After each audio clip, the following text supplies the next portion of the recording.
want to tell you about a time way back when the status of a woman was much closer to a man. Not saying things were equal, definitely no, but for thousands of years we had a long way to go. But in ancient Egypt, they seemed to be ahead of the past. You can only say society was different in contrast to Aegon or Rome or ancient Greece. In the artwork, you can see the receipts. Seeing so many women in artwork, you get a clue about their lives. We know in Egypt they were more than just mothers and wives, but still there's lots of mystery. But if we take a walk through this museum, we can see the great women of history.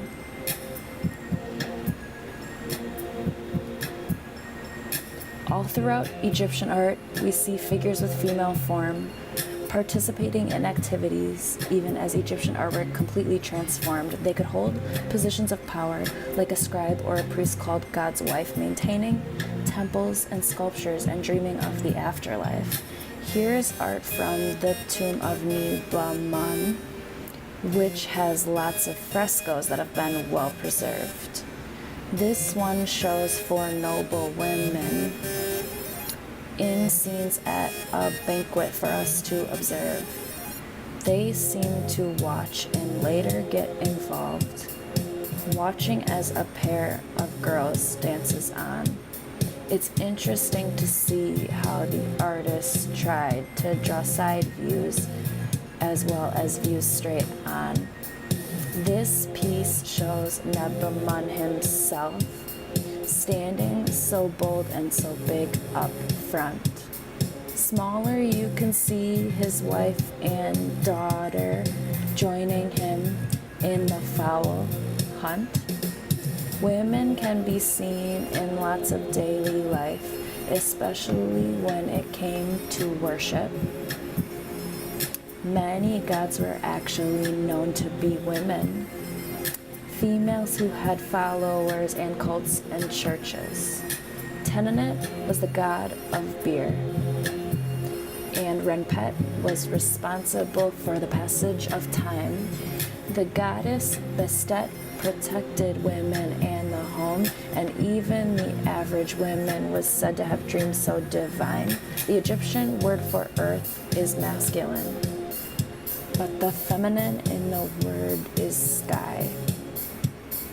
Nut is the goddess that embodies the sky above and is considered the mother of the gods most high. Her children are said to have created the world we know, and they appear in much art.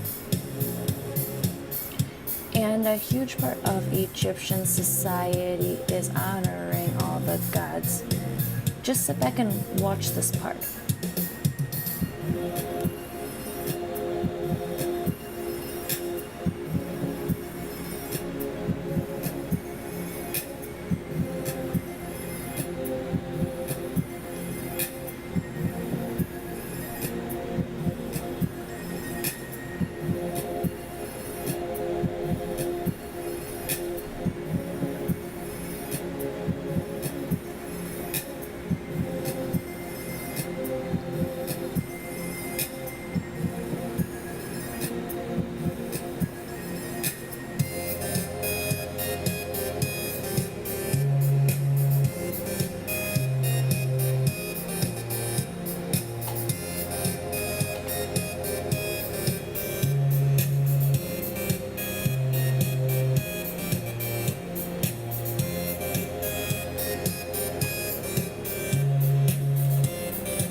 Women didn't just hold power as gods. We actually know of women who ruled the entire empire.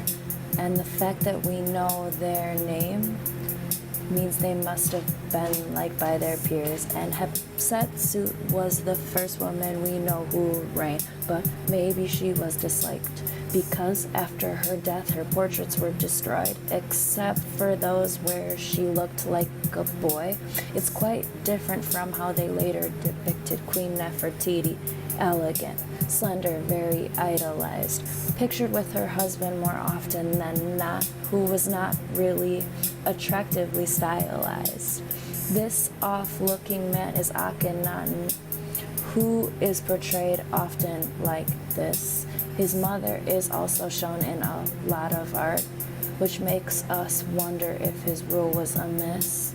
For his mother, Tai was known to advise him and his wife alongside him too, quite similar to Cleopatra, who would be another wife to ultimately rule.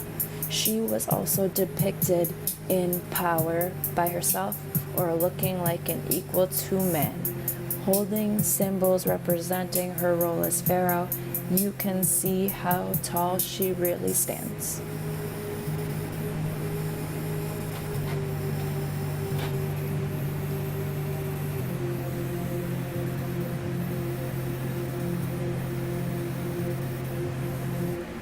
But it's still weird to think that women in Egypt compared to later times. It's not hard to wonder how things would change if everyone had just followed with the signs. Would equality between men and women like today be achieved ages ago? Well, I guess we'll really never know.